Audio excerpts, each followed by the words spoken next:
ഒട്ടുമിക്ക ആൾക്കാരും ഒരു 9 to 5 ജോലി ചെയ്യുന്ന കാറ്റഗറിയിൽ പെടുന്ന ആൾക്കാരാണ്. അപ്പം ഒത്തിരി സ്ട്രെസ്സും പുറത്തുനിന്ന് ഫുഡ് കഴിക്കുന്നു, ഡയറ്റ് ശരിയല്ല, അങ്ങനെയൊക്കെ ഉള്ളൊരു ആൾക്ക് ഇത് എന്തോരം സ്കിൻ കെയറിനെയും ഹെയറിനെയും ഒക്കെ എഫക്റ്റ് ചെയ്യും. സ്ട്രെസ്സും ഡയറ്റും ഡെഫിനറ്റായിട്ടും സ്കിന്നിനെ അഫക്റ്റ് ചെയ്യുന്നുണ്ട്.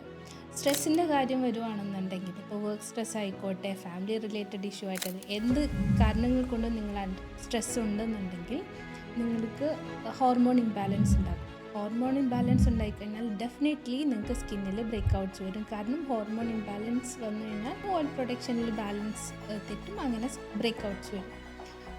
അടുത്ത ഇപ്പോൾ ഫുഡിൻ്റെ കാര്യം, ഡയറ്റിൻ്റെ കാര്യം ചോദിക്കുകയാണെങ്കിൽ ഒത്തിരി ഷുഗർ ആയിട്ടുള്ള അല്ലെങ്കിൽ സ്വീറ്റ്സ് ഒത്തിരി കഴിക്കുന്ന ആളാണ്.